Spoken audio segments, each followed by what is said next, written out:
Hey, everybody. Thanks for listening. This is the Fierce Fiduciary Podcast, Episode 7. I'm Brian Beasley, and with me is Dan Albert. Good morning, Dan. Good morning, Brian. If you haven't listened to our previous episodes, Dan and I and our partner, Tom Stesich, own a company called Athena Private Wealth that does financial planning and investment management. This episode and all episodes in this podcast are for education and informational purposes. Nothing we say here should be considered personal financial planning or investment advice for you. If you have needs for that, please contact a professional advisor for things that are unique to you. Dan, we've been talking about 8 guidelines to help people make better decisions. And we've gone through a few of those in prior episodes. And this is the one that is most interesting to me. And I'm pretty passionate about this topic because we're focusing on getting down to where the rubber meets the road. It's the questions that have to be answered. And, this podcast has been about helping people get the most out of the financial professionals with whom they might work and getting the most out of their efforts, as well as providing some information and perspective and education to help them make better decisions. And that's right. This particular episode is about the good questions you need to ask and the questions you need to have answered if you're going to make good headway on your financial planning and making any good financial decision. You need to have these questions and you need to get them answered if you're going to get the progress and get the results that you really want in the long run. So, but we've had long discussions about this topic.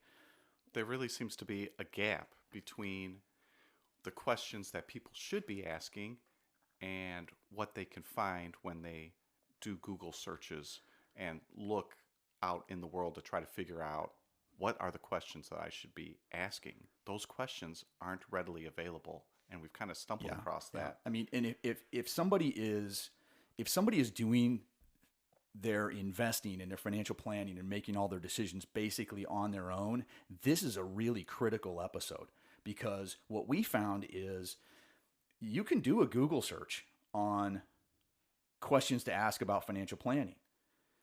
And for those people trying to do it themselves, they're probably going to Google something like that. And here's the challenge. When you Google questions to ask about financial planning, all the posts are about questions to ask financial advisors when you're interviewing them. And that's very, very important if you're looking to hire a professional to work with, but also if you're trying to do things on your own. What are the real questions? And so we're going to try to tackle some of those questions to them. You go on this Google search, and it's really kind of tragic that in all the internet, with all the posts that are out there, with all the efficiency of search engines, that you can ask a very specific question that you want to know, what do I need to be asking about my financial planning? And you get, here's how to interview a financial advisor. You get things like, hey, I'm thinking about hiring a financial advisor. Are you a fiduciary? How do you get paid? What are all my costs involved if I work with you? What are your qualifications and history? What kind of alphabet soup do you have after your name?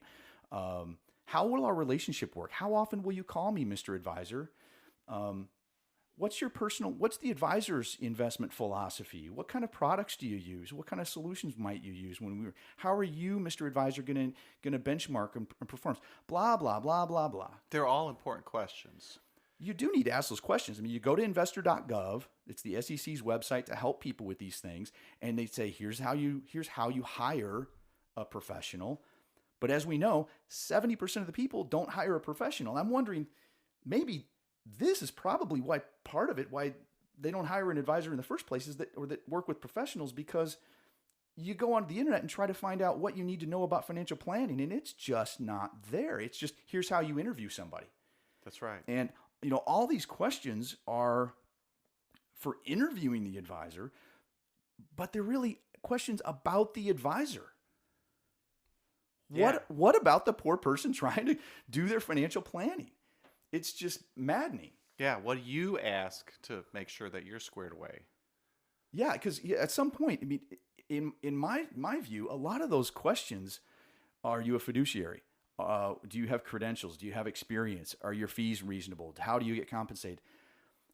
I don't view, I mean, those are important questions, but I don't view those as like differentiators between qualified advisors. If you're a qualified fiduciary advisor, you're going to check all those boxes and have the experience. You're going to have the credentials. You're going to have the diagnose and prescribe methodologies. You're going to have all those things.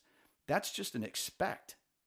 I mean, I expect that if I'm going to get on the phone or get on a Zoom call or, drive somewhere to meet someone at their office to interview them, I've already probably done my homework to figure out those basics. I mean, I'm not going to go sit down and talk with anybody that's not credentialed, that doesn't have some experience, that doesn't have some kind of feel that they might be appropriate for my needs. I'm going to do that on the internet. But here's the thing. What needs to be talked about for people is the strategic and tactical questions that happen after you've begun the financial planning process, whether you're doing it on your own or whether you're doing it with professionals like us.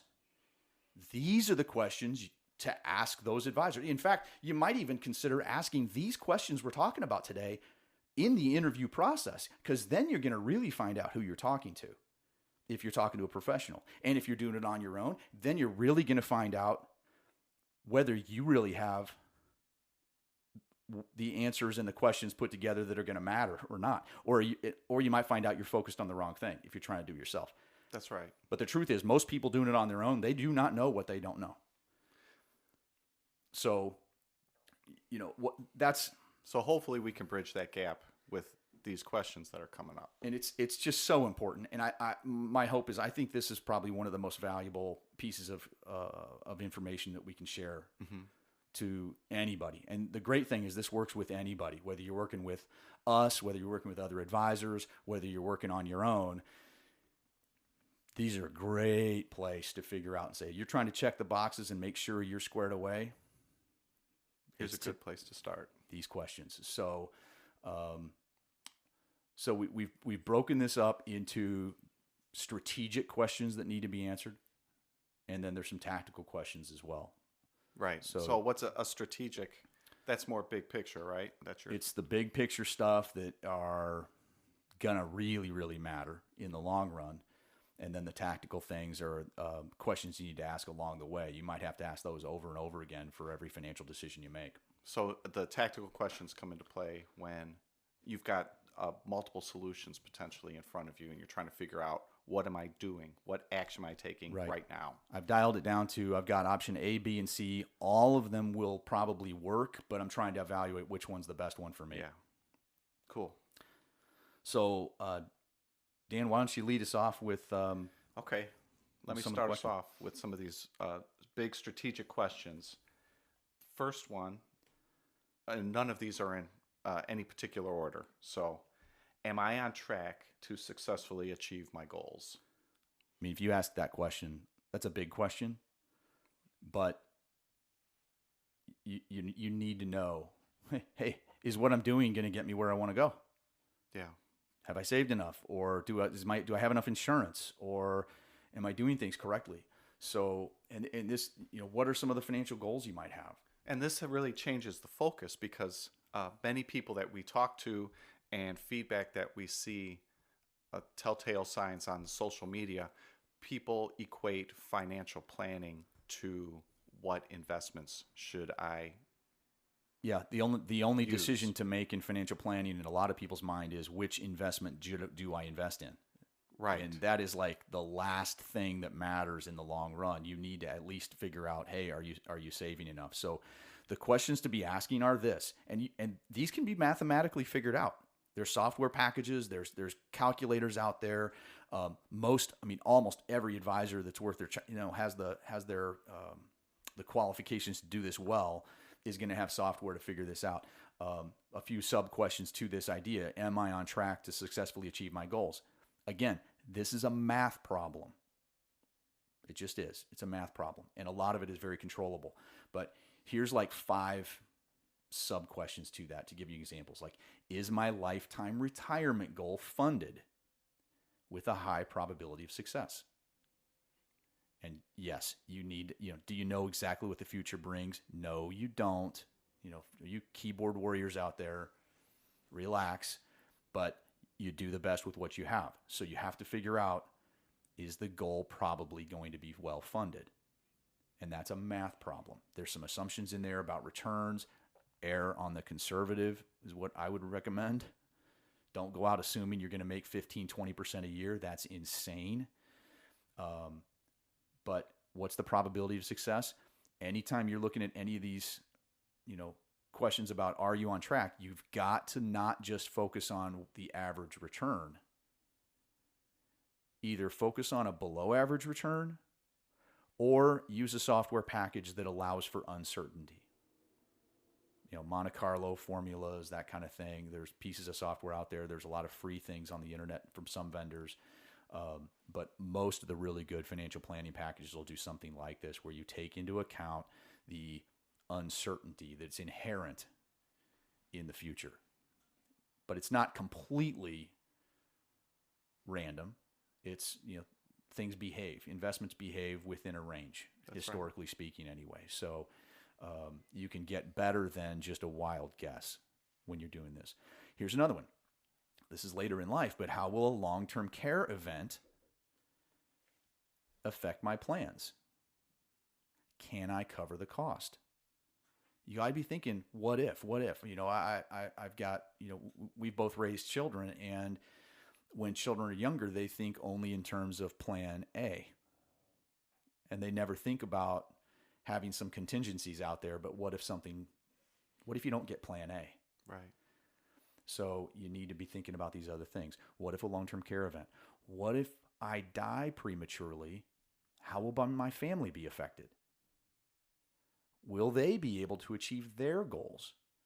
I mean, if you're the major breadwinner in your household and you pass away, your income turns off. Is there enough there to make your family continue their lives and at least replace the income that you would have created and pay the bills, but also create the retirement fund that you were building along the way? That's an important one. What about paying for the education of family members? Some people want to pay for their kids' education in some way, shape, or form, or their grandkids' education. That's a math problem. Figure out what's probable, figure out what you need to do. Are you on track to meet that goal? Another goal is that people have, usually it comes up later in life, but will my wishes be carried out effectively and cleanly when I pass away? We've seen countless situations in the last couple of decades where people had everything dialed in really easy, and somebody passes away and there's a few pieces of paper and everything's handled.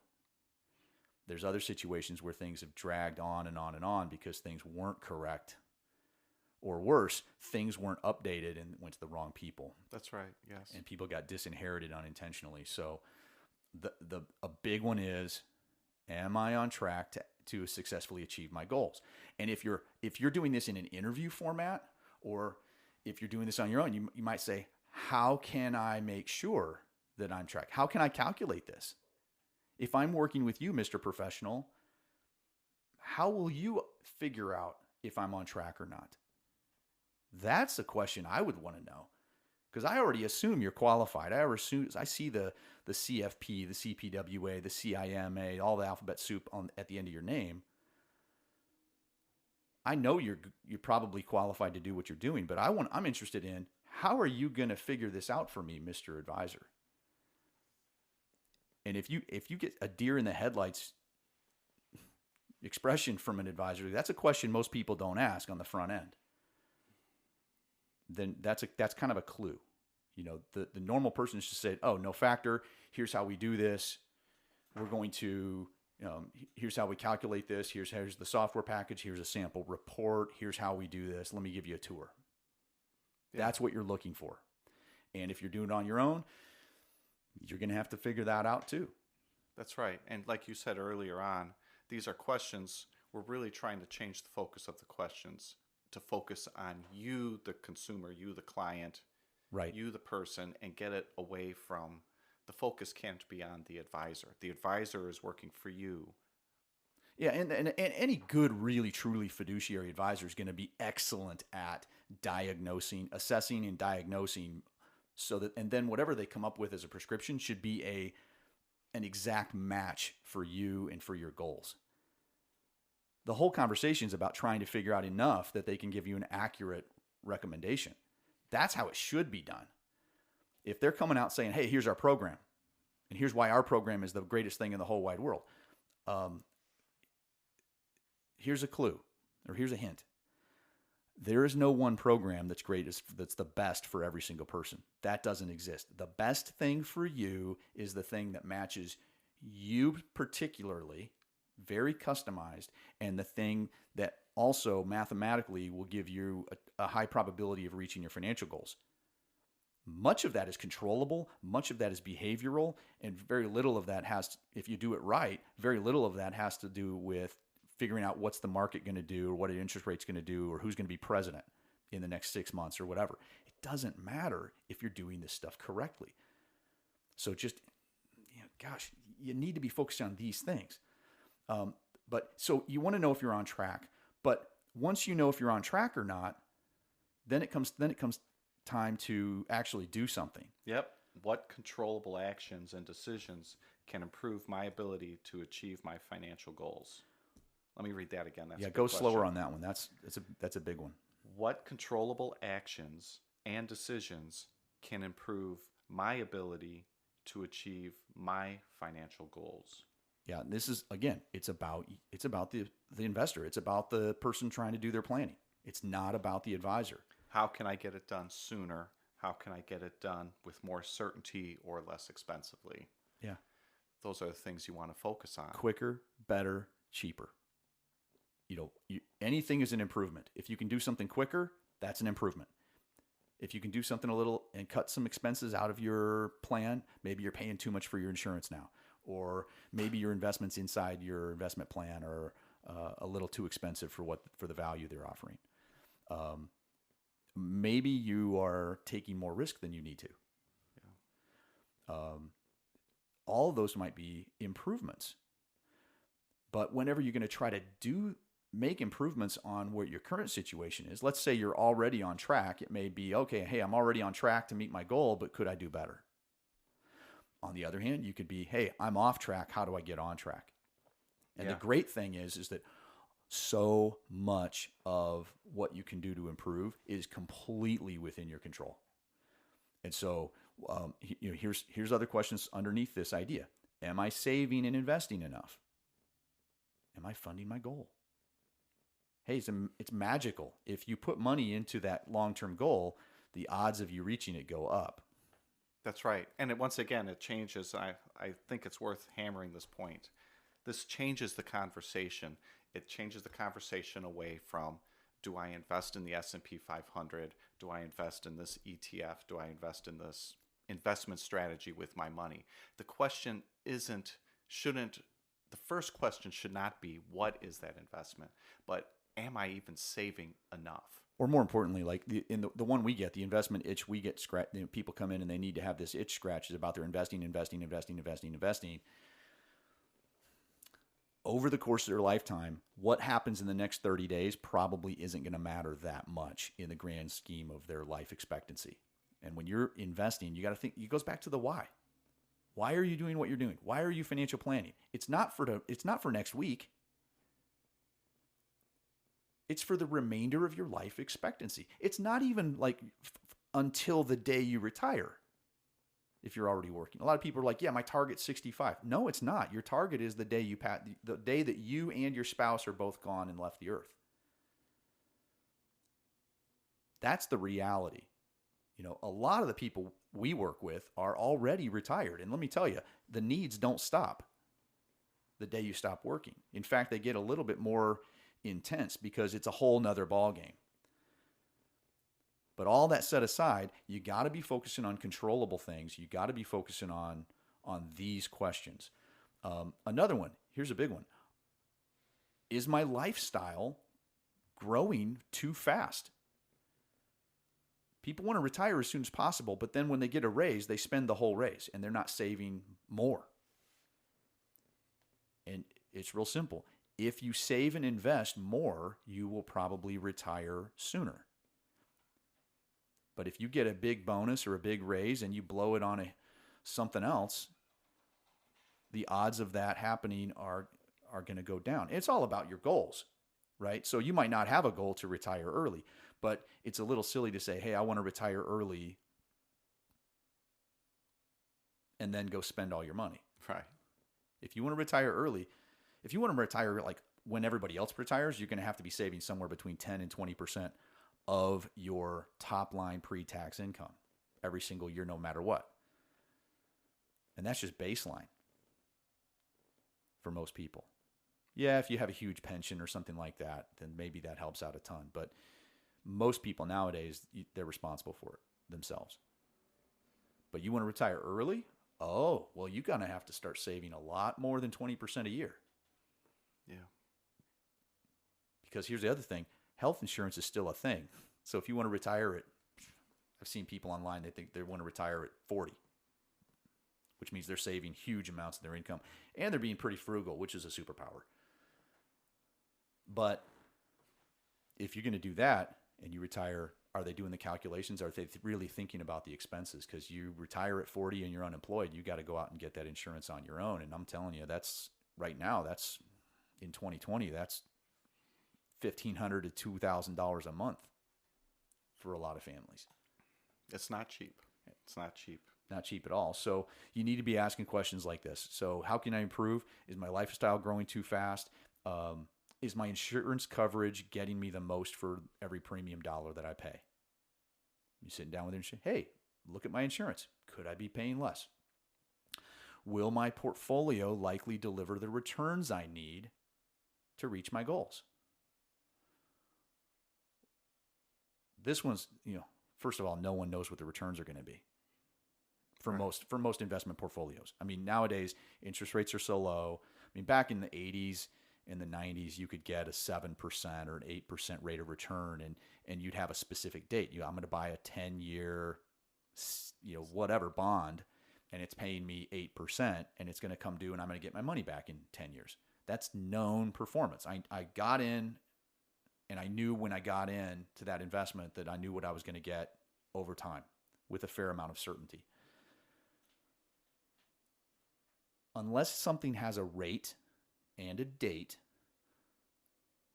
people don't really know what they're going to get. And there's no way to know that. People are like, so what do you, what's your portfolio been paying people? What are your models paying? It doesn't work like that. The stock market's going to do what it's going to do.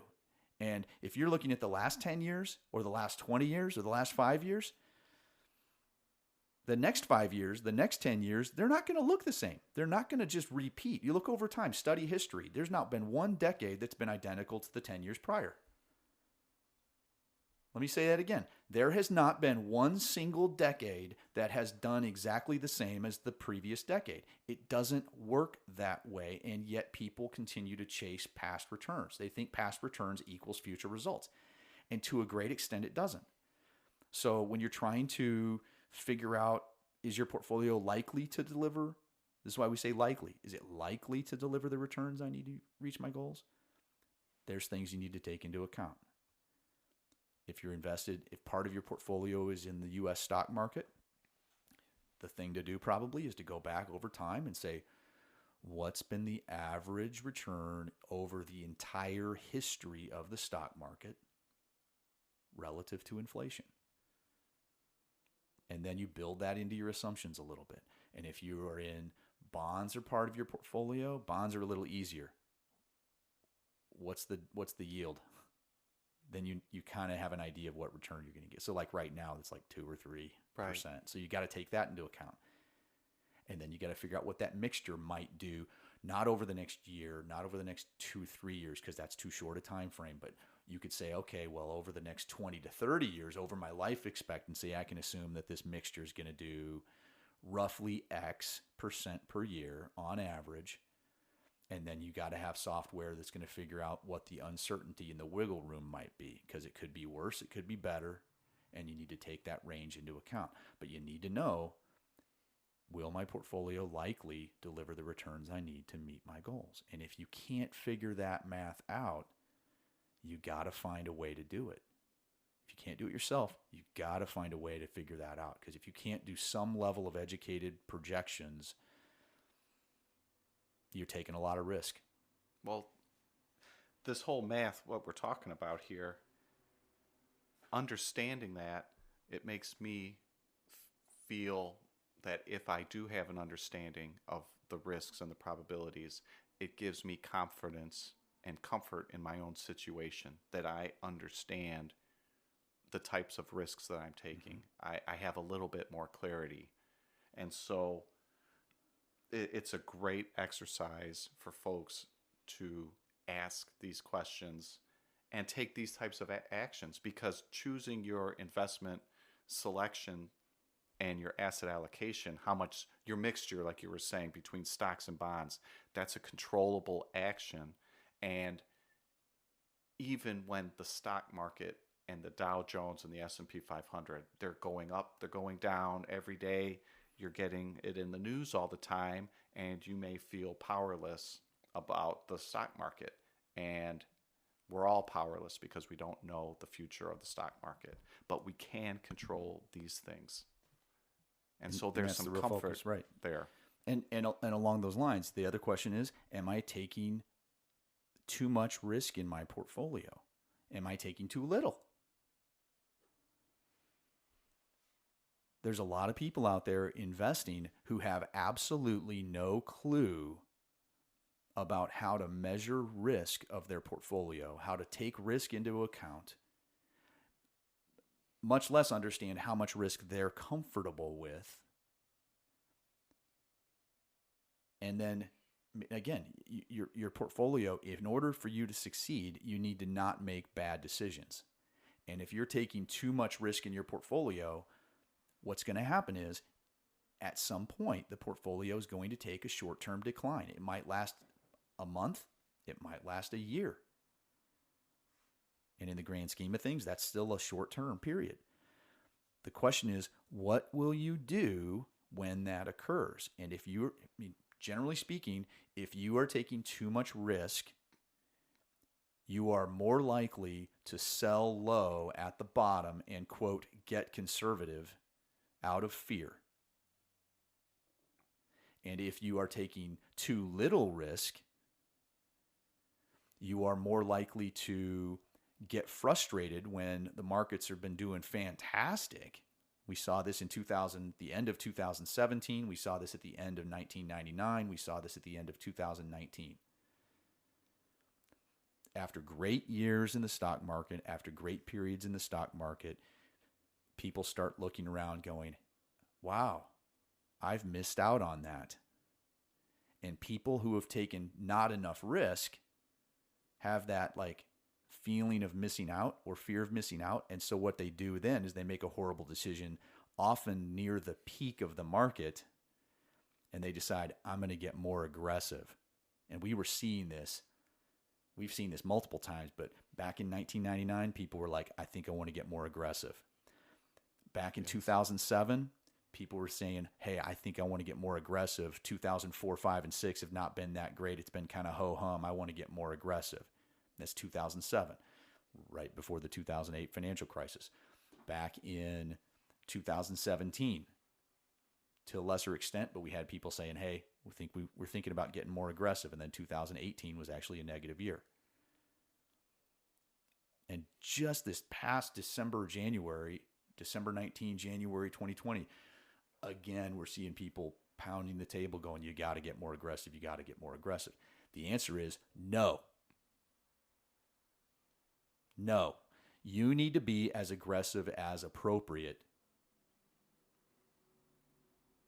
You need to be as conservative as appropriate so that you don't have to play a guessing game. No.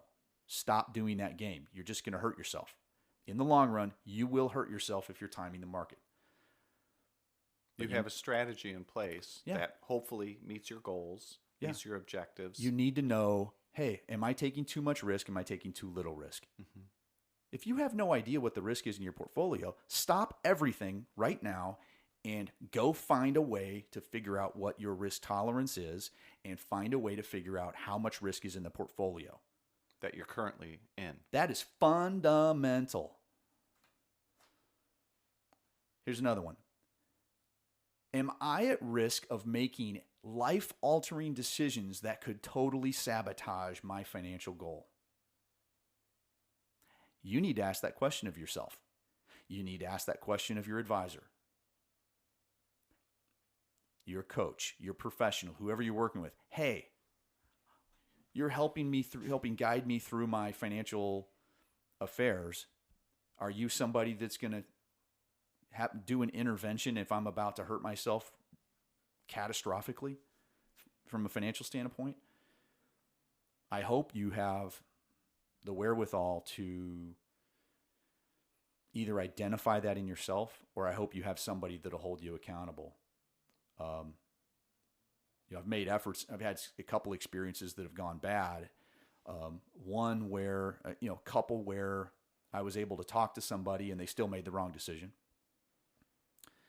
And then one where I didn't even know what was going on because they weren't communicating with me, and they ended up in a bad situation. But, there's three stories here. I had back in the late 90s, United Airlines stock was flying high. I mean, no pun intended. The stock was doing phenomenally well, and it was somewhere around $90-something per share at the time. And not that share price means anything about how a company's doing, but for United, 90 was higher than it had been. The stock had been going up for a number of years. And I was working with a pilot that was a few years from retirement, and he had a huge amount of his nest egg, like 80-90% of his money was in this one stock. Oh, wow. And, all of his eggs were in one basket. All his eggs in one basket. So what's the best practice? You say, hey, you're close to retirement. This is a risk. You've built up a huge nest egg. This is a good thing. Why don't you take advantage of it and maybe diversify, or at least protect yourself from the downside somehow on that stock? And the poor gentleman didn't listen to me. And he said, I know the company. It's doing real well. I have all of my friends are doing this. And just a tragic situation. The stock actually finished somewhere around $1 or something like that. I mean, it really dropped significantly. And we didn't work together, obviously, from that point forward, because if you're not going to be able to take advice from your doctor, don't find another doctor, right? So the sad story is I found out years later that obviously his nest egg completely got obliterated. I think he still had some level of a pension or something like that. But I also found out that in the course of time he had gone through a divorce and also had gotten cancer and passed away. So I mean, the stress of that whole situation, I can't imagine what it's like to lose your whole nest egg. But it's just a tragic situation. Also in the late 90s, we had that .com bubble building. I mean, by 1999, anything .com or technology oriented was just flying, meteoric in terms of performance. And people were looking at these stocks going completely straight up, seemingly, even though their profits weren't going up. Their actual businesses weren't going up that much, but people were just getting excited about this whole new internet thing. Right. It's the future. I mean, it's obviously the future. And the internet, here we are 20 years later, it's absolutely become the future. But back then you had thousands and thousands of businesses that were doing phenomenally well in their stocks, but you had no idea who was going to win. Everybody was jumping in. None of them had, or many of them had no profits. Didn't even make any money. Yeah, it was all just a thing, like a game, like a gambling thing. And so, I met with a family who all of a sudden, because this guy worked for one of these tech companies, all of a sudden he had over $1 million net worth, and he was in his 30s. And it was a pretty cool opportunity. I mean, if you're in your 30s and this is 20 years ago, you've already saved, $1 million. What an opportunity, right? So again, same counsel. You've got all your eggs in one basket. Maybe consider doing something to hedge yourself on the downside risk just in case, or diversify, sell out and do some other things. And point blank, the gentleman looked at me, and this is 20 years ago. I was in my late 20s. And he said, I'm a millionaire now. How are you qualified to give me any advice? And so that was the end of that meeting. And find out that he took out a second mortgage on their home to pull all the equity out, a cash out refinance, and took all that money and put more money into that same employer company stock. that then tanked, and the dot-com bubble burst. It just didn't end well. And there's others where back in later in 2004, 5, 6, 7 ish, the whole real estate speculation thing was happening. The whole financial bubble that popped in 2008 was happening.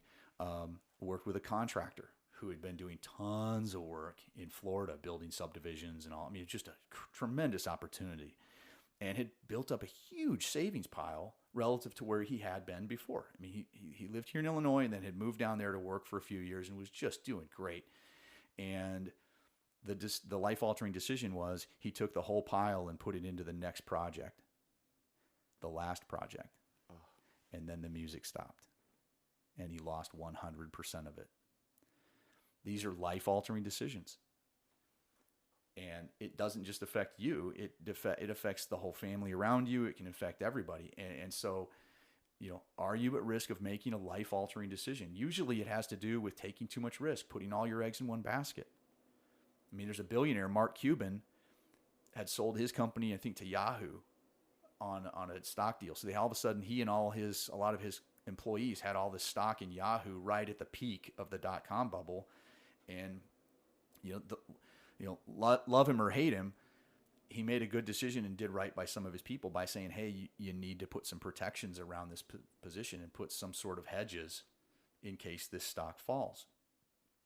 And when the dot-com bubble burst, his wealth didn't. And that laid the foundation for everything he's done in the last 20 years. So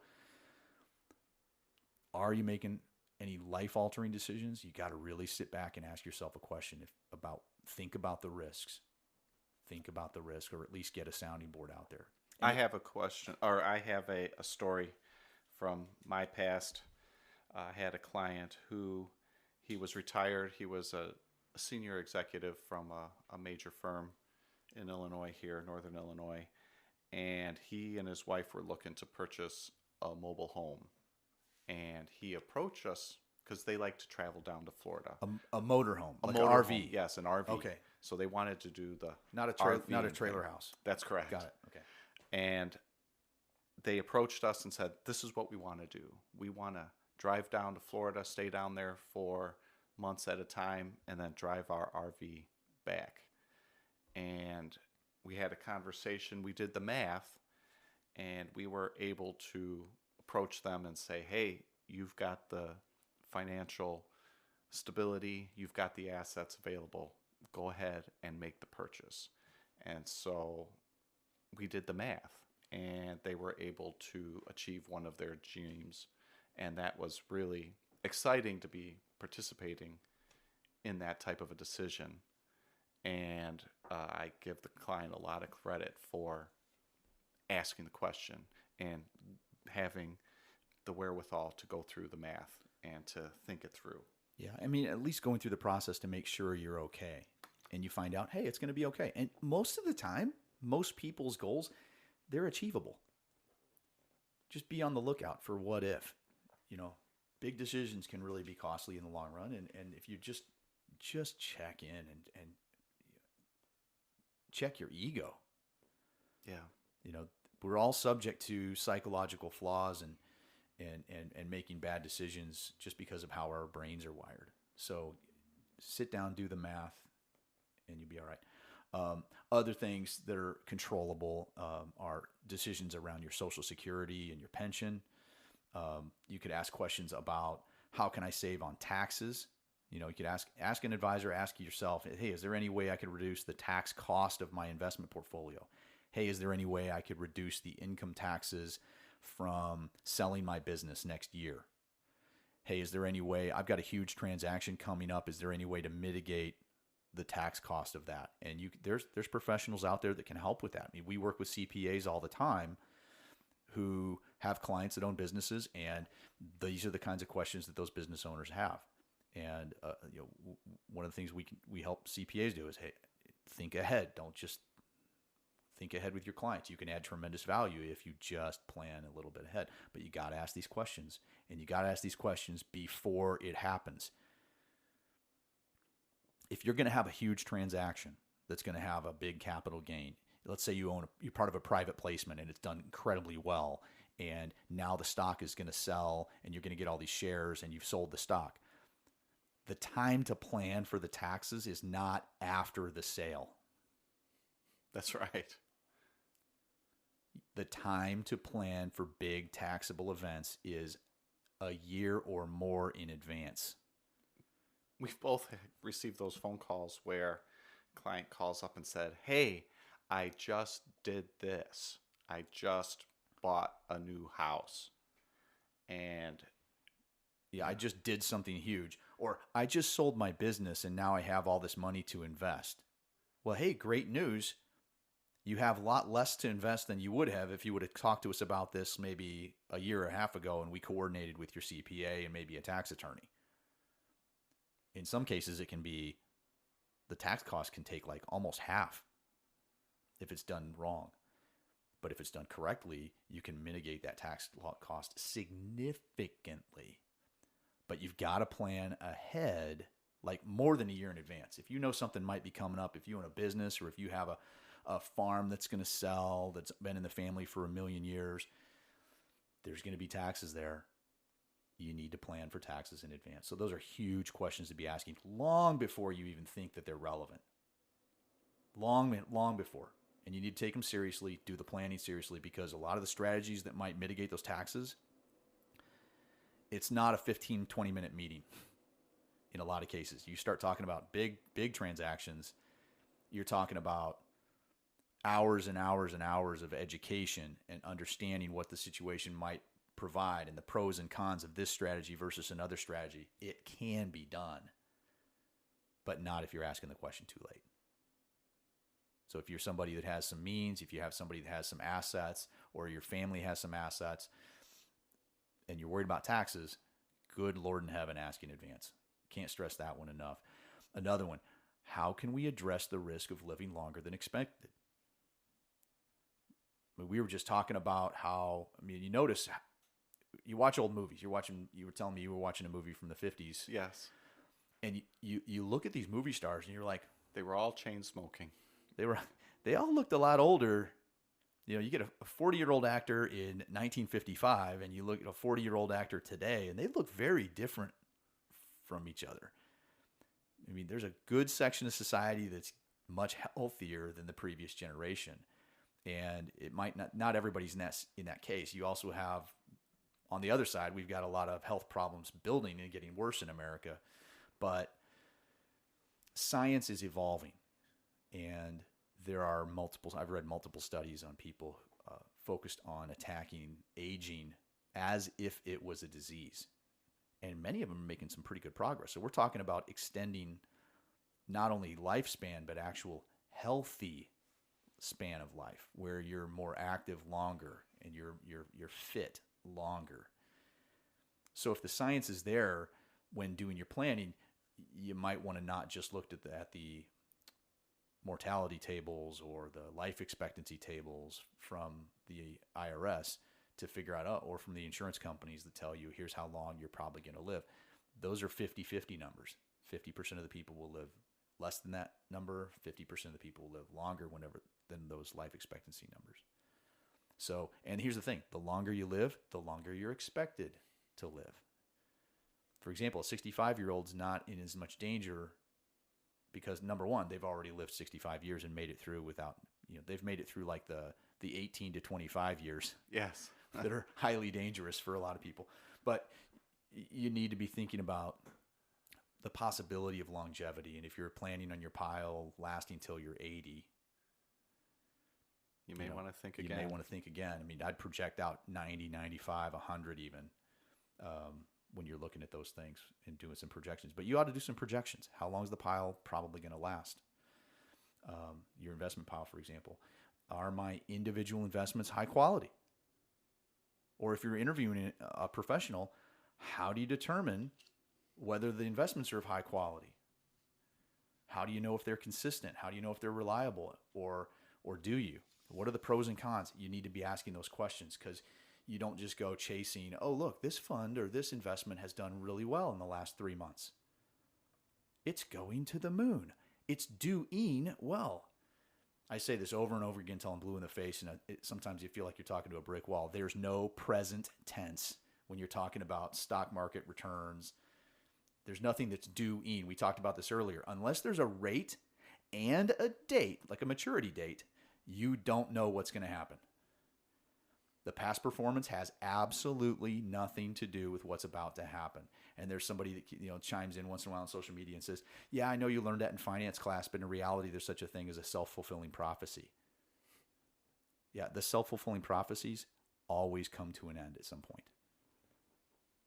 Just study your history. Bubble after bubble after bubble, stock after stock after stock that's going, quote, to the moon. It doesn't work that way most of the time. And then somebody will turn around and go, "Yeah, but Facebook. Yeah, but Amazon.com. Yeah, but this. Yeah, but that." Those are the 1% survivors. 99% of their competitors died in 2000 and 2001. There's companies that were hugely hot in their stocks, and somebody was chasing them saying, "Look, it's doing so well." You can't count on that. Here's another one.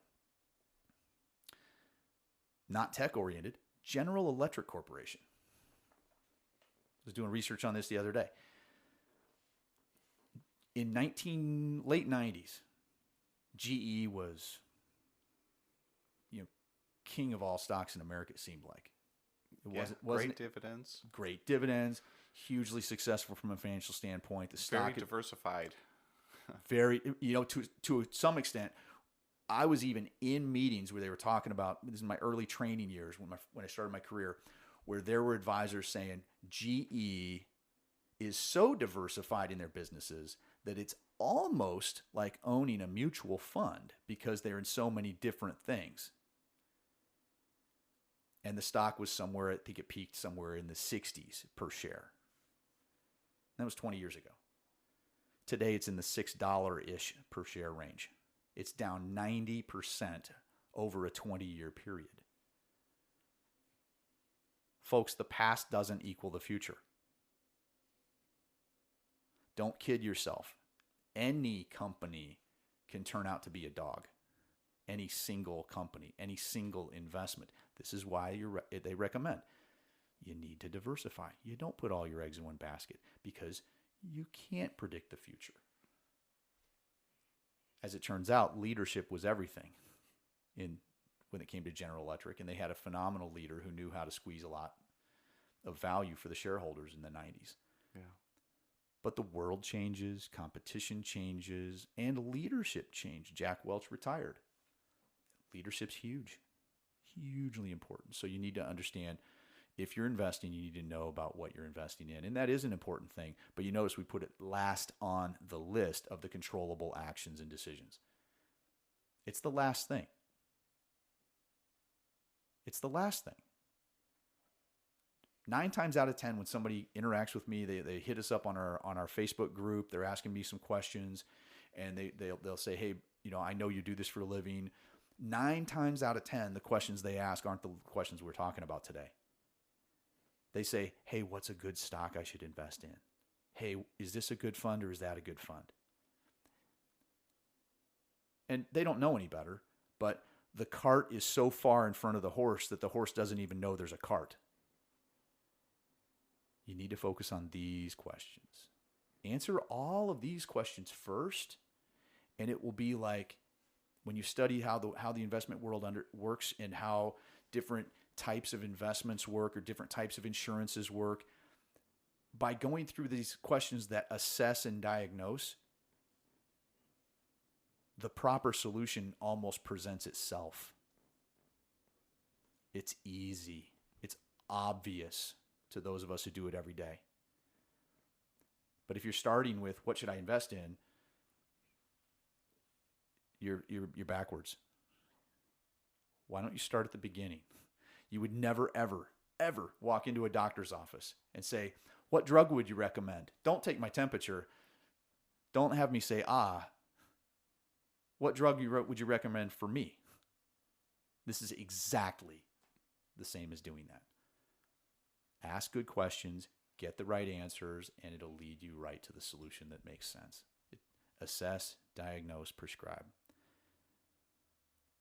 So we've talked about, am I on track? Yep. We've talked about, how can I improve? What are some questions? And what's controllable? The controllables. And another big strategic question to ask yourself, what concepts do I need to understand better? And you were hitting on this. Right. I mean, it's the last 15 minutes. In order to answer those questions, or somebody's going to need to know some concepts and get some education.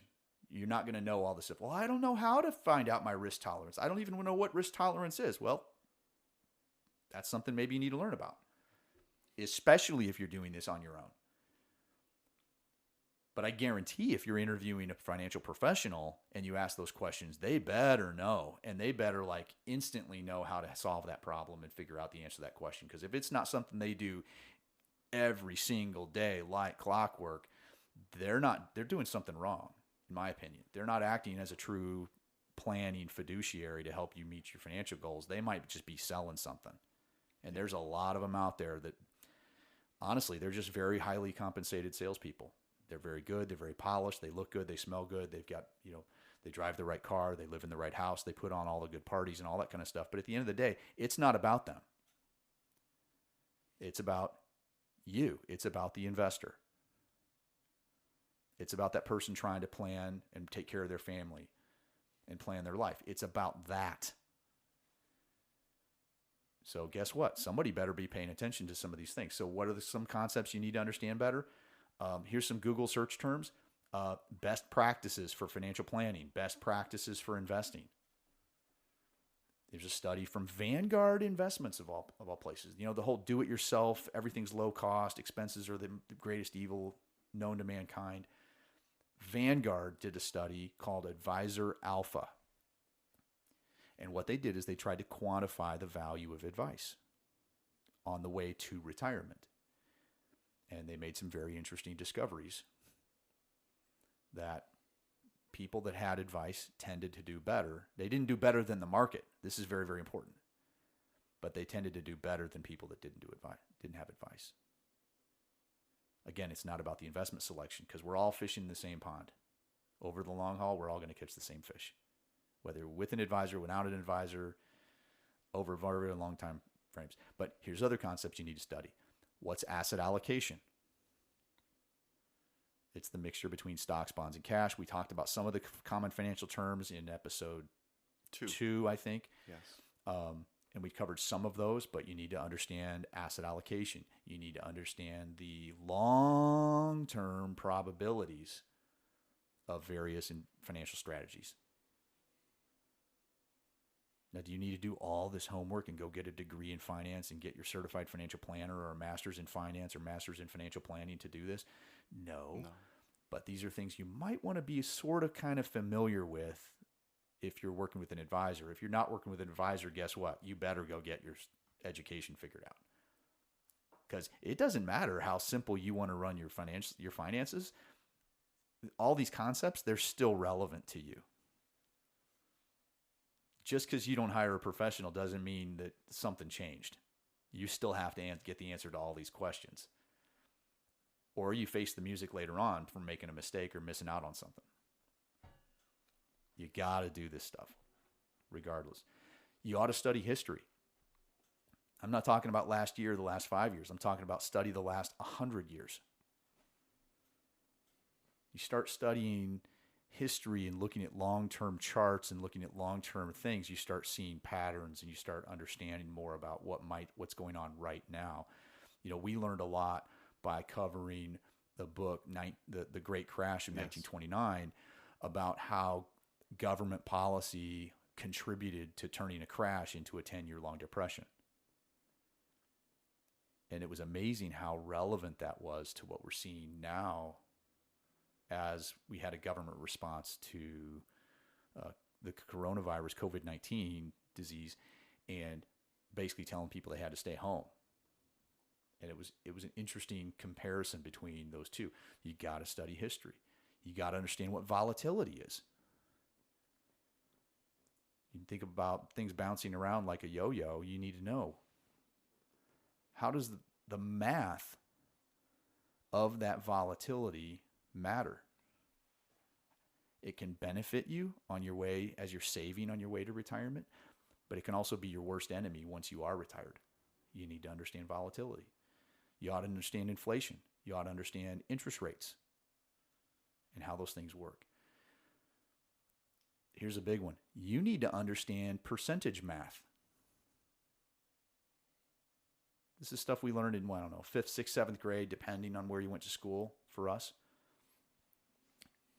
But it's been so long ago that most of us don't even think in terms of percentage. They don't understand what a 1% of anything is. Go to Khan Academy. Go Google this. Go find, percentage math and fractions and learn that stuff all over again. Get a refresher course. If you're fuzzy on percentage math, I'm just here to tell you, every single financial decision you make in your life is going to have something to do with percentage math and compounding and that kind of thing. And if you don't understand some of that math, or at least conceptually get it, it's going to be much, much, much harder for you to make decisions. Yeah. Sometimes I live too far into the weeds and I take the math for granted. And you and I have had client meetings where we've been sitting in the conference room chatting about their investments and their retirement and the income that they needed. And as we were talking about returns, their eyes kind of glazed over.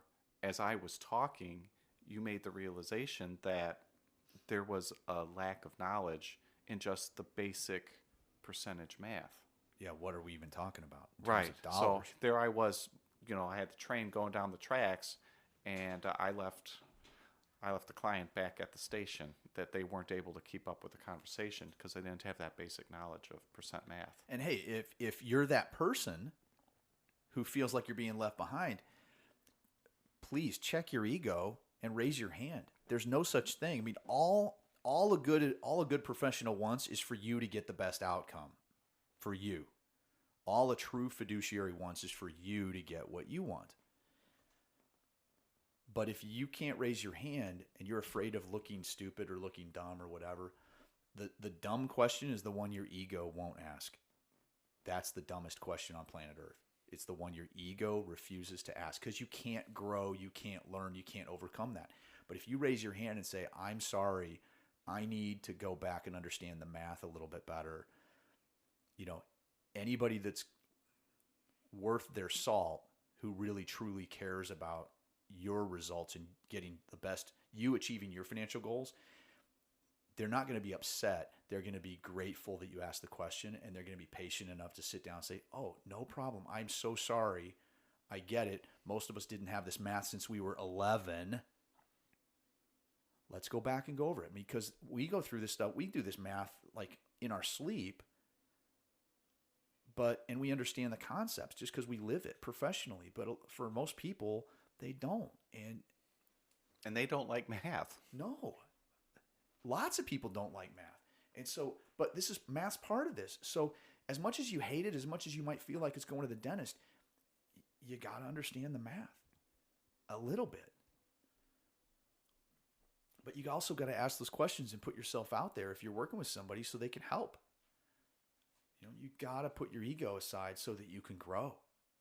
Most people are held way back because they just can't let their ego gets the best of them. Yeah. It holds them back in everything. It holds them back in jobs and career and relationships and everything. Just check your ego. Yep. Ask the questions and find out as you're interviewing another advisor, ask them what concepts they think are worth you knowing. And ask until you actually understand. It might be a long process, but you are so far better off if you understand. You spend 45 minutes understanding the math, and then from that day forward, your relationship with your financial decisions is quick and easy. It's an investment in your time that has a payoff that lasts your lifetime if you just ask until you understand these concepts. And then there's another area of question. We did a whole podcast, episode 4, on this idea, but this is a strategic thing too. That all these things kind of overlap a little bit, but you need to be thinking Yeah, You know, episode 4 was the guideline know yourself. you got to know yourself. And it's more than knowing who you are as a person and what your opinions are and your belief systems. It's knowing your financial situation. Yes. So here were some questions that we came up with to help broaden your thinking. Yeah. Some of those that we came across: what kind of role do you want to play in your children's and grandchildren's future? Just take a few minutes and think to yourself and discuss it with your spouse maybe. Is this even the thing you want to worry about? It may be a little thing to some people, but it may be a very significant thing to other people. But it's very important that you know what's important to you before you begin doing your financial planning. That's right. Here's another one. What's important to your spouse and your children? You may know what's important to you and you might have a solid understanding, but do you understand what's important to them? And are you considering that in your decision-making process? Many times you're dealing with someone who is taking the lead on planning finances for the household, and they're doing what they're doing. They're trying to make the best decisions. They're doing everything that they think is right, but they never sit down and say, hey, what do you think of the family? And they might not think about like, oh, long-term care, whatever. Or if I die, I die, whatever. Yeah, but like literally what happens to your spouse and family? Like, have you even really thought about that? And have you sat down and done the math? Have you talked to them about that? Oh, it's okay. My wife will go back to work, or my husband has a good job and he'll raise the kids if I die early. Or if I have long-term care, I'll just stay at home and my spouse will take care of me. Really, have you had that conversation with your spouse? Because are they capable of doing that? Are they willing to do that? Are your kids really willing to take mom or dad in while they have kids? They're preparing for sending their kids in college, that they're also having to take care of their elderly parent full-time at their house? Have you had that conversation with them? You need to know more than yourself. You need to know your whole family dynamic. Yes. That's a good one. Here's another one. How will your retirement differ from your parents' retirement? So you may be looking at your parents as a model to replicate for your own situation. And dad had a pension that you don't have. That's right. For example, or whatever. Think about this. What have your past experiences been like in your financial decisions? From investing to, what have been some good experiences? What have been some bad experiences? What are some things that you're really proud of, that you made some really good decisions? And what are some decisions maybe that you would go back and do differently? Just sit back and think about these things and then write them down so that you're aware of them, because they will have an effect on decisions you make in the future. That's right. And are you repeating bad decisions over the course of time? Yeah, I was just having a conversation with a person that's just recently engaged us, and they've made the same decision twice, once in 2008 and then once this year, that they in later life, came to regret. They're like, dang it. And in both cases, they fired somebody over it, which is, beneficial for us because we're the recipient of the new relationship. But do we want to make sure that that never happens again?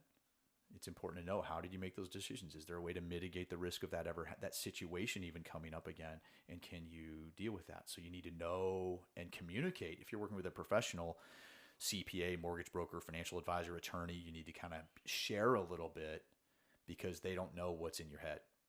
They don't know what's important to you unless you tell them. You got to communicate. What are some things that scare you about your current financial situation? Here's a really important one. If you're not on track, what are you willing to change in order to get on track to meet your financial goals? They're your goals. I mean, you said, I want this to happen in my life from a financial standpoint. I want to retire at this age with this lifestyle. That's what you said you wanted. And as we look at things, and you look at your own situation, or where your advisor looks at a situation, it comes down to, hey, you're not on track.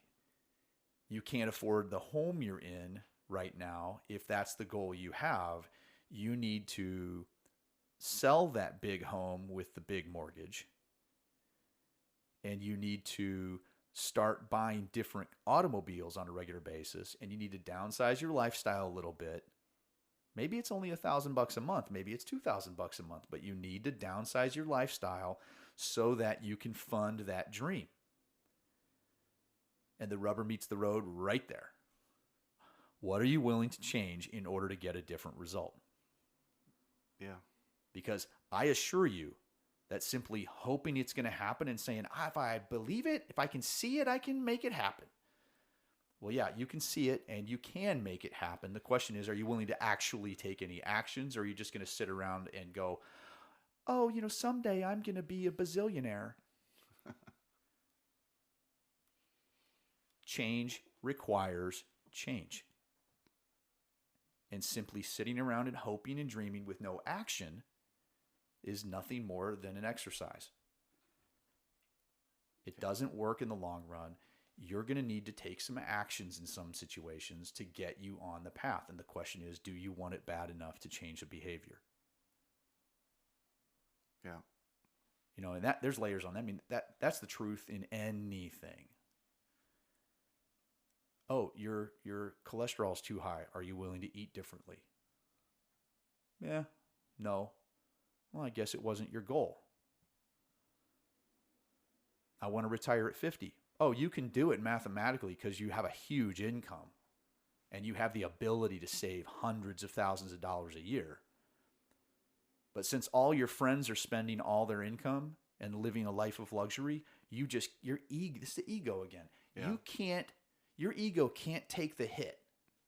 So you're unwilling to change, and you're going to be stuck in a situation where literally your lifestyle costs you $500,000 a year. I'm exaggerating. I mean, there's people like this, but $500,000 a year lifestyle, and you're not willing to change anything, even though you could absolutely retire at, say, 50 comfortably if you would simply live more modestly now. Yeah. It's a trade-off. Change requires change. What are you willing to do to get a different result? Here's another big strategic question to ask. Who else should be involved in this process? And we kind of touched on that earlier about knowing yourself and knowing the family members, but you need to be thinking who else is affected. And should you be bringing your kids in? Are they at an age where you should be bringing them into the process so that they understand what's going on? Do you need to bring in a parent or another loved one or family member who you might be taking care of?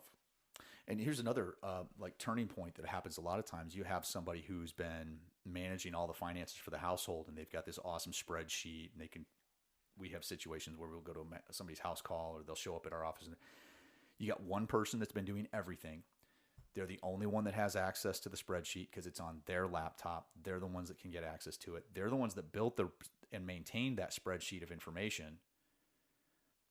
And we'll set aside whether any of their formulas and calculations are accurate. But let's say they're in charge of doing everything, and they're like, "Hey, I don't need help because I can handle everything." Well, your question about who else should be involved in this process, the question you should be asking is this: hey, if you suddenly couldn't, could your spouse pick up and run with it and do exactly what you've been doing? Or would your spouse then, in the midst of you being disabled or recently deceased, in that stressful moment when their brain turns to mush, are you going to put them in a position where now they have to go interview professionals to find somebody and hope they find the right person when you're not even there to help in the process? And they've never been involved in the finances? Maybe, just maybe, you ought to consider having that person pre-selected, or having that team, that professional pre-selected, so that maybe you don't need them now, but at least you've pre-selected that, hey, if something happens to me, my spouse knows where to go to and make that call. Done. Or at least bring in your spouse in the conversation now. Yeah, it's either that or the other. I mean, either you're doing it together with your spouse, or you have to at least give your spouse a resource to go to if you're not around to run your complicated thing that you've been managing. Yeah. It's really, really important. But are you thinking about that? Or is it all about you and your ego? I can do it all by myself. It sounds just like a teenager. Yeah. So those are a bunch of questions to ask when you think strategically, to think big picture. just take a pause here for a moment. Then I'd like to dig into some questions that are more tactical. So when it's time for you to take action, what are some questions to ask Yeah, to so maybe you've help you answered make all that the better strategic decision? questions. You've done everything. You've got all your big rocks first. You know yourself really well. You've focused on those big priorities. You've asked all these big strategic questions, and you've gotten the answers to those questions. So you know strategically exactly what needs to be done. You know exactly what's going on in your financial world. And then as part of that process, you're going to have dozens and dozens and dozens of different little situations that come up over the course of your lifetime where you're in a position to make a financial choice, a decision between this or that, a decision between this strategy or that strategy, this investment or that investment, this mortgage or that mortgage. Do I buy the insurance or do I not buy the insurance? Or do I buy this insurance instead of the other insurance? Yep. Or do I turn this feature on or I turn that feature on? So all those decisions, we've got some tactical questions you can ask to help you evaluate each one of those situations that come up. So first question here. Will this choice reduce or remove a risk in my financial life? And can that risk be measured? If so, how does this improve my situation? How does this improve? Does it remove a risk? It may not. But it's a question you should ask. Because if it does remove a risk or reduce a risk, maybe there's some value there.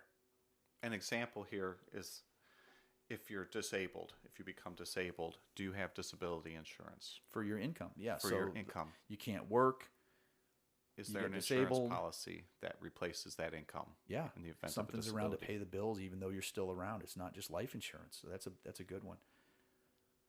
Second tactical question. Will this choice increase my probability of achieving my financial goal? And this is, like we said this before, this is measurable by most of the financial planning softwares out there. Whether it's Money Guide Pro, eMoney Advisor, Right Capital, Navaplan. I mean, there's all kinds of financial planning programs out there. There may be other financial planning programs that provide some level of analysis like this that are aimed at the do-it-yourselfer.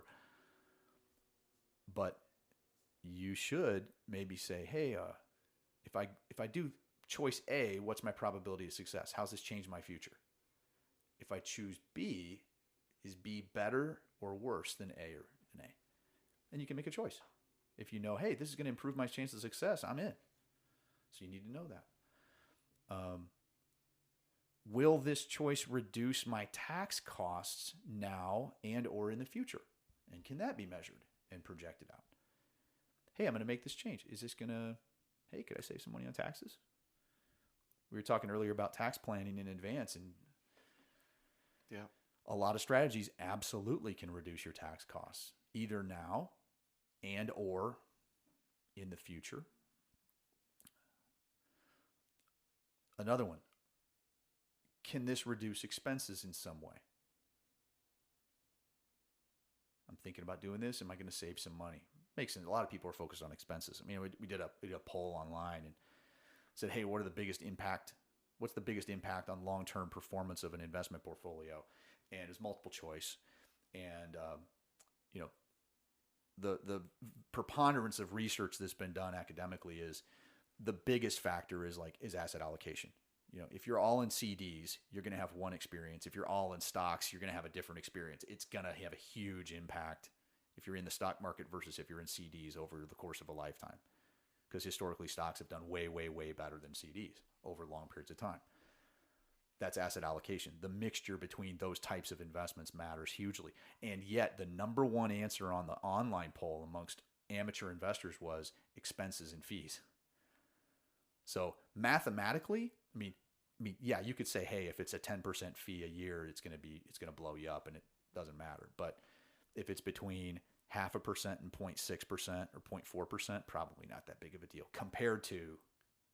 It's a smaller rock, if It's you a will. smaller rock. It's a smaller effect on the overall performance. And yet, you need to ask the question: hey, might this reduce some expenses? Could it be investment expenses? It could be: does this going to reduce my cost of insurance?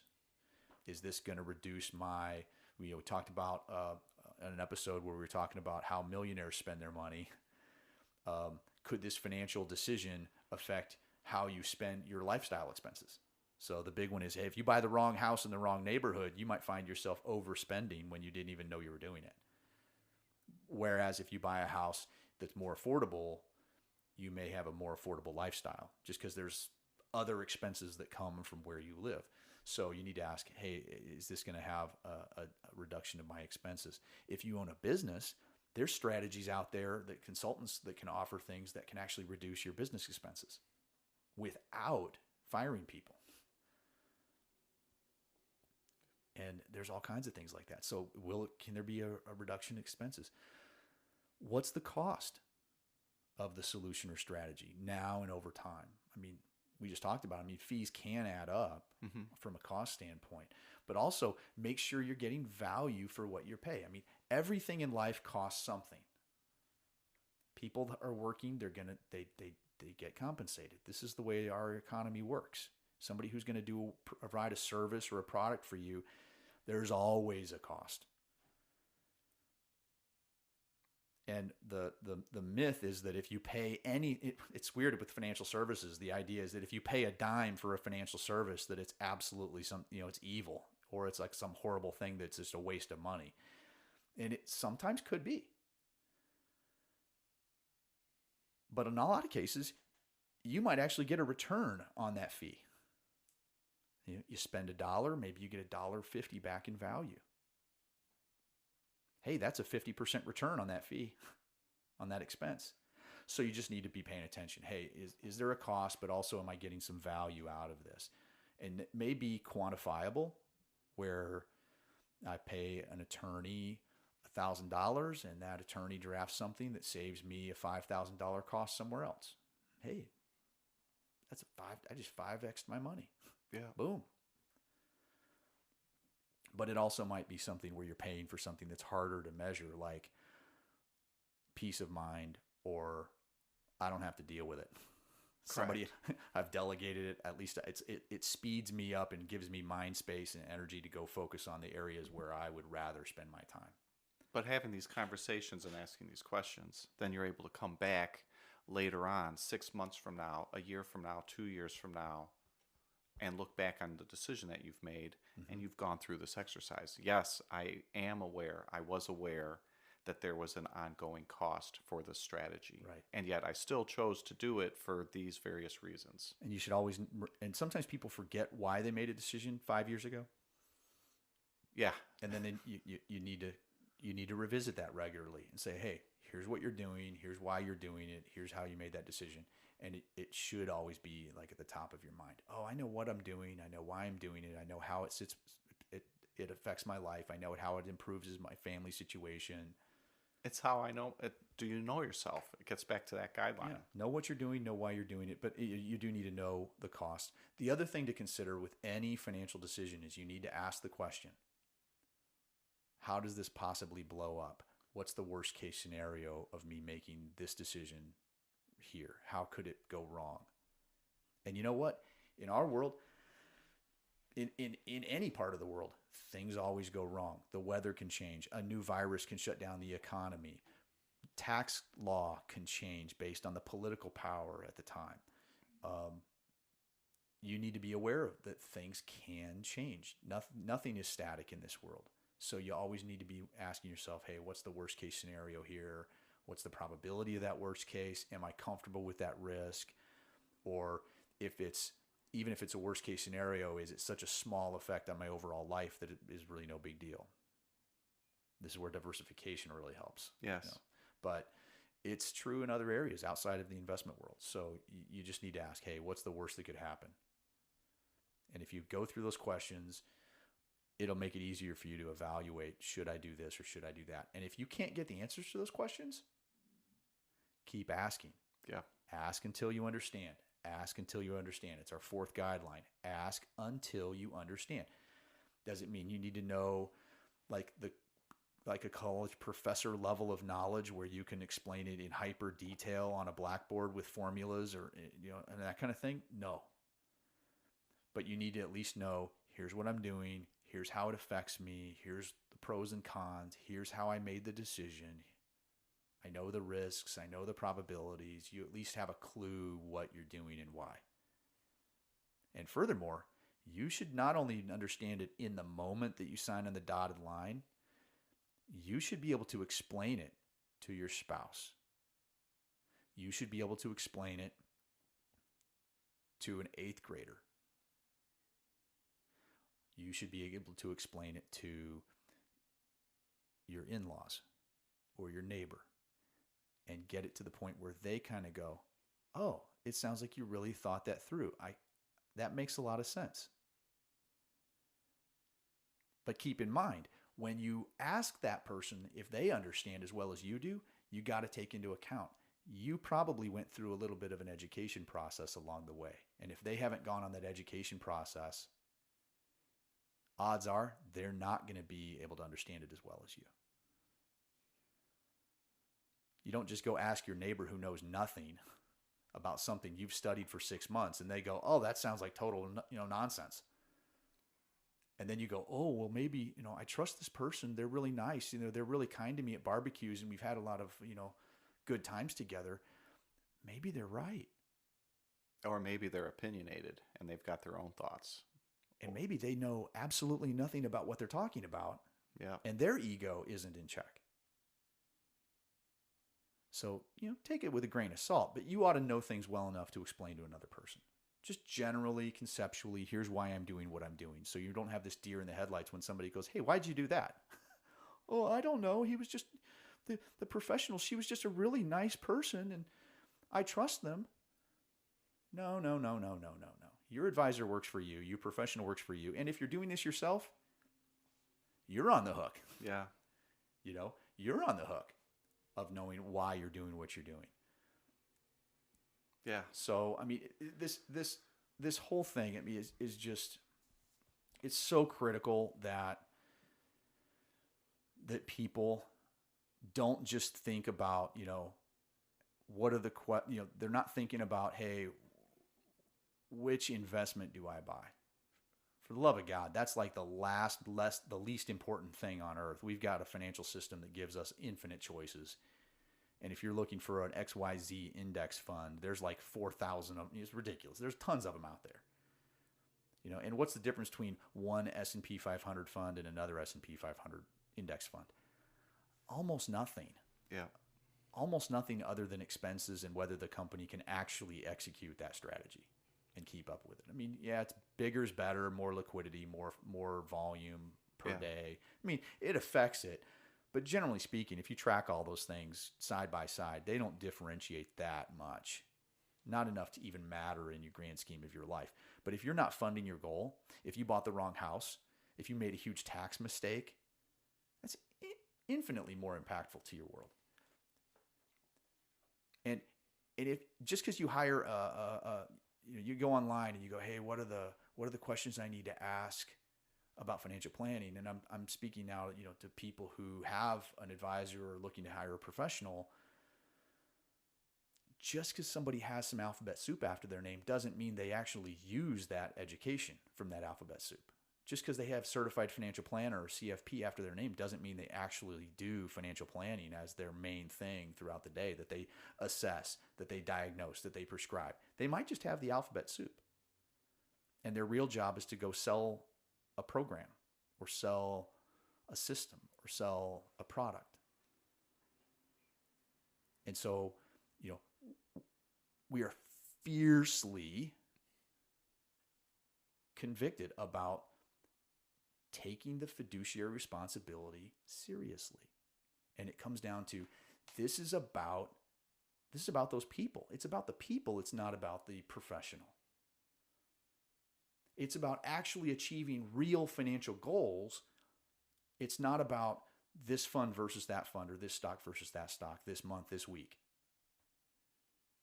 It's about living your life and having the best possible life. So Yeah. you got to ask questions. You got to check all the boxes and make sure that people are qualified and the compensation is fair and all those things are important. But you also have to ask questions that are focused on you. And even if you're interviewing somebody, ask these questions during the interview process. How are you going to measure that I'm on track? Hey, can I see some sample reports of how you exactly do that? How do you determine if I'm on track? How do you illustrate one strategy versus another and how that might improve my situation? From a tax standpoint, from an expense standpoint, from a risk standpoint, how do you illustrate that? Ask the big picture strategic questions. Like you were saying, Dan, focus on those big rocks. Am I on track? How could I improve? How can I improve with things that are actually controllable? I mean, the easy one is, yeah, I want to improve. So just, get more aggressive. I'll make more return. Job done. Problem solved. That's a very simplistic way of doing things, and it's completely out of your control because you have no idea what performance is going to be.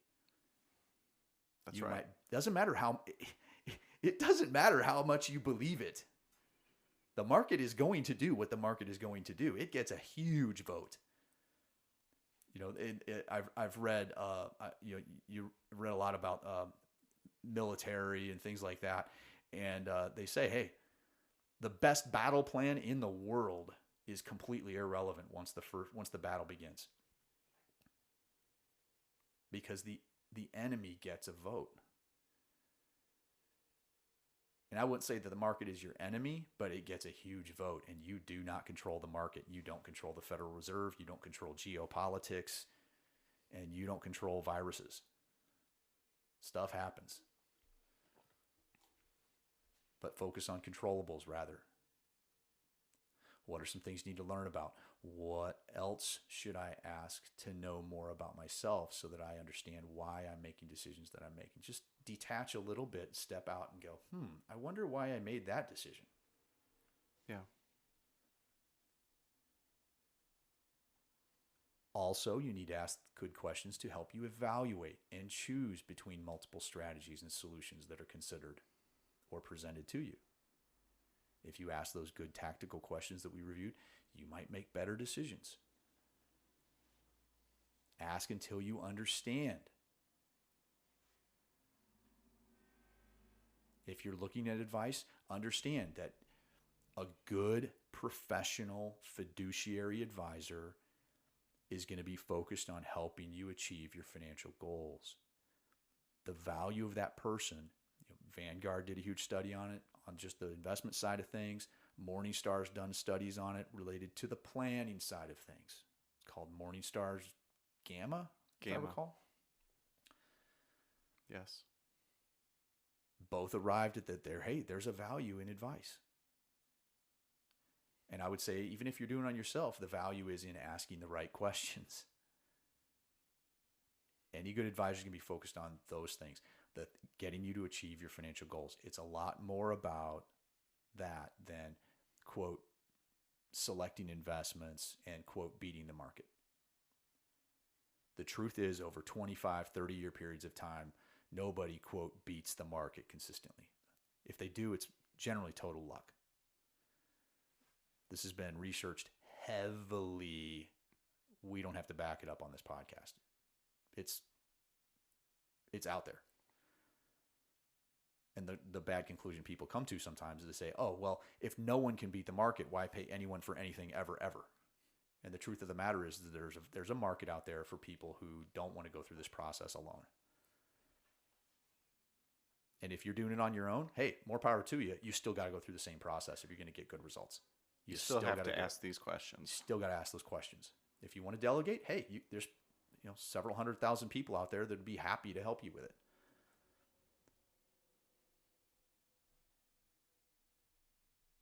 If you can't answer these questions today yourself, you've got a choice to make. You're either going to have to dig and find the answers to these questions, or you may want to consider getting some help. Because you don't want to live like a leaf on the wind. live on purpose. It's not the end of the world if you raise your hand and say, hey, I don't know how to do that. Will somebody help me? Or I don't want to do that. Can somebody help me do that? Could you technically do it yourself? Yep. I think if you're intelligent, you know how to have access to the internet and you know how to search and you're willing to be patient and dig and spend the time, absolutely, I think you can do 100% of this yourself. And you could probably do it about 85, 90% as effective as if you hired a professional. Technically, that is a fact. The question is, how committed are you to that process? Can you dedicate your entire life to that process? Can you get to the point where you're investing money in software packages that are not free to get you there? And are you willing to do that? Some people are. And hey, awesome. But if you also have the option of considering to get help, which is, sometimes a faster path. It might cost you a little money, but it also might save you enough time that you can go out and be you. Go do you. Live your life. You're probably awesome at something that could make you money. Go do that and go live your life. I mean, there's executives that we work with that, Dan, that they could absolutely do this themselves, but they are better off dedicating their energies to their life, their job. Absolutely. And they've chosen to delegate, not because they're not competent, not because it's not possible to do it themselves. It's because they've just made a choice. And, somebody can find a fiduciary out there. Schwab has a phenomenal search engine because Charles Schwab works with many, many, many independent advisors. And all the client accounts are held at Schwab. And TD Ameritrade's another one. And Fidelity's another one. And there's others. But there's search tools out there. Schwab's is findyourindependengadvisor.com. You plug in your zip code and boom, there's a short list of people that already checked all the normal boxes. If do they have the credentials and the experience and the independence and the fee-based compensation and blah blah blah? Do they do all that stuff? And then it's from there it's a little easier to dig. But basically the idea is our 8th guideline. You're asking who, not how. Yeah. And it's sometimes maybe it's a little quicker if you do that. So again, if you want to do it yourself, more power to you. You still got to go through these questions. Hopefully this is valuable to people. It's just so, I wasn't able to find these kinds of questions on the internet on my own. And so I just felt compelled to put these out there. So hopefully this conversation is helpful for folks. Some other things that I was jotting down and just thinking about in the course of this conversation that's worth mentioning, for me anyway, as you look at money, as you're making financial decisions, we've used a word, I've heard the word dichotomy quite a bit. And there's this difference when you're making financial decisions. We're talking about using the math, figuring out the math. What does the math say? There's also the emotional component. You're living your life. These decisions impact your world, and your emotions have a vote. Understanding that you have both of these competing thoughts going on, that you can do the math, that you can understand your emotions, I think it helps you make better decisions. The same way you can be thinking about, I want to live my life to the fullest now. And so there's a balancing act between spending your money now and living the best possible life for today versus planning for tomorrow. That there's some give and take. Planning for today, planning for tomorrow, living for today. How do you do both of those things? And so the point of these questions, and I guess I'm rambling here, is to understand the emotional aspect of it, and that we're not, in the course of asking all these questions, we're not trying to strip away all the emotional aspect of it. It's more we're trying to help people better understand their own emotions. Yeah, you got to balance those things for you, but you need to do it with your eyes open. And that's what the whole process is about. It's just being aware of, nobody likes the math, but it's very, very real. Mm-hmm. For most people, your career will come to an end. The income will stop coming in every 2 weeks or every month. And then what? There's a high probability of that. and it's a high impact if you get it wrong. So go through the process with your eyes open so that you can make that choice between and balance those resources between lifestyle now, lifestyle later. It's a trade-off. Here's an example. A former client several years ago, they're in a really good financial situation and their retirement was squared away and they were solid and they were interested in paying off their mortgage. And we did the math. And as we did the math and looked at it, the math dictated that they should keep the mortgage and keep that investment portfolio intact, that they would be better off in the long run. They made the choice to pay off the mortgage anyway because they said that they slept better at night knowing that they no longer had owed money on that house. And they still were okay financially with either decision. One was just maybe marginally a little better than another from a math standpoint. And they knew that they'd be okay either way, and it gave them the permission in their own minds to make that decision to go ahead and pay off the mortgage and just have that relief. That's what it's about.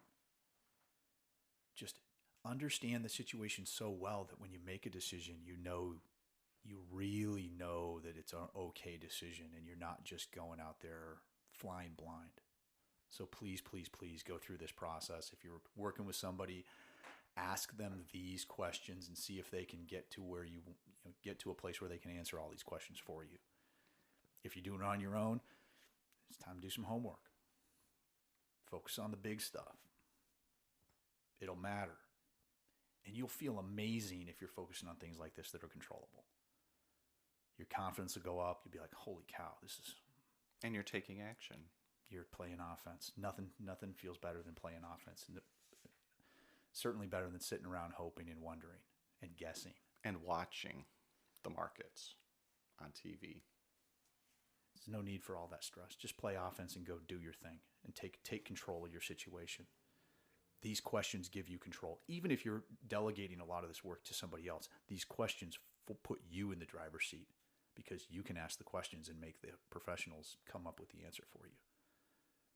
It's huge. So I think that's all we have without just beating this into the ground over and over again. But if people want to give us feedback and connect with us outside of just listening to this podcast, how can they do that, Dan? We have the Fierce Fiduciary. They can Google us and just Google Fierce Fiduciary. Yep. We have Facebook groups that they can join. They can reach out to us on social media. Okay, so Facebook group. So if you're on Facebook, you want to do a search for in Facebook groups, there's a group called Investing and Financial Planning for Beginners, where we are the admins of that group and just provide little posts here and there, charts, or have conversation. You can go back and forth with us within a private group. We're at Fierce Fiduciary on Twitter, Instagram, and Facebook. You can reach us that way. And you can reach Dan and I also on social media. I'm Brian, usually Brian C. Beasley in most places. You're at Dan Alberth. Yes. In most places. And then obviously if you really need to get in contact with us through work, our company has a website, athenaprivatewealth.com. So thank you so very much for listening. We really appreciate it.